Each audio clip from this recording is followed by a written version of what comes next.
Hello! Aujourd'hui, nous allons voir quels sont les points positifs du site Sephora.fr et ensuite vous donner les recommandations pour l'optimiser. Tout d'abord, le référencement de Sephora.fr est excellent. Il est d'ailleurs en première place au référencement naturel. Ensuite, l'expérience client est très bien notée et la marque Sephora a une excellente réputation. Le site est intelligemment organisé avec un contenu hiérarchisé. Le temps de chargement est inférieur à 0,59 secondes. Le design du site est travaillé et créatif et nous rappelle les valeurs de la marque Sephora. Il y a une excellente compatibilité multi-device, notamment avec les tablettes et le mobile. Le site respecte les bonnes pratiques, avec notamment un bon service client. Le parcours d'achat possède toutes les informations importantes pour le client. Et finalement, le client a une réelle envie de flâner sur le site grâce à son esthétisme et son organisation intelligente. Maintenant, nous allons étudier l'expertise faite sur le site Sephora.fr et vous donner nos différentes recommandations pour l'optimiser. On va d'abord parler de la vitesse de chargement du site. Elle est déjà très bonne, mais pour l'optimiser, voici quelques recommandations. Tout d'abord, il faut exploiter la mise en cache du navigateur, puis éliminer ou réduire les codes JavaScript et CSS qui bloquent l'affichage du contenu au-dessus de la ligne de flottaison, puis réduire la quantité de code HTML, et finalement optimiser les images en les compressant. Pour parfaire la qualité du contenu du site Sephora.fr, envisageons quelques modifications. Réduire le nombre de caractères de la balise title et de la méta-description. Augmenter l'impact des titres en les plaçant en balise H1 et H2. On va pouvoir aussi augmenter le ratio texte-code HTML. Corriger les erreurs de syntaxe qui compliquent le référencement du site.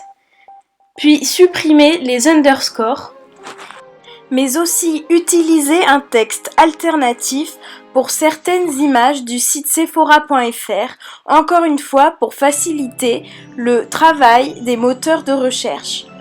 Et finalement, permettre aux étrangers de lire le site en anglais pour faciliter leur parcours d'achat. Pour optimiser le contenu du site, il va falloir mentionner les dates de mise à jour de ce site et supprimer les quelques pages 404, bien qu'elles soient personnalisées par le site Sephora. En termes d'architecture du site et SEO, je préconise quelques recommandations. Tout d'abord, il va falloir supprimer la différence de résultat entre le mot au pluriel et le mot au singulier dans le moteur de recherche interne. Voici un exemple avec le mot shampoing.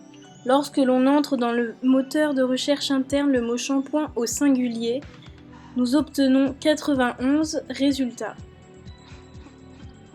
Lorsque nous entrons le mot shampoing au pluriel,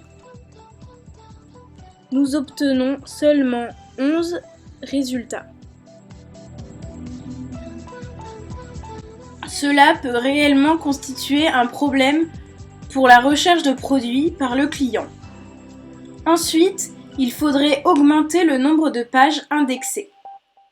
Avoir un blog et une sitemap XML. Associer un lien à une page Google+, et finalement diminuer le nombre de liens internes. Pour améliorer la trouvabilité déjà excellente du site Sephora.fr, la seule recommandation est de bloquer la possibilité de copier-coller le contenu du site pour éviter de mettre à mal la sécurité du site. À propos des backlinks et de l'autorité du domaine, il y a quelques modifications à faire. Tout d'abord, il faudrait améliorer la page Facebook de Sephora, puis relier le compte Twitter au site web et finalement créer une page Google+. Pour améliorer la compatibilité multi-device déjà excellente, il va falloir augmenter la taille des liens et la vitesse de chargement sur mobile et finalement rendre le site sur ordinateur responsive. Pour finir, après la visite, les seules améliorations à faire sont en termes d'innovation digitale, car le site web n'est finalement pas tellement innovant. Sephora. Voilà, l'audit de Sephora est terminé. eBeauty Consulting vous remercie pour votre attention.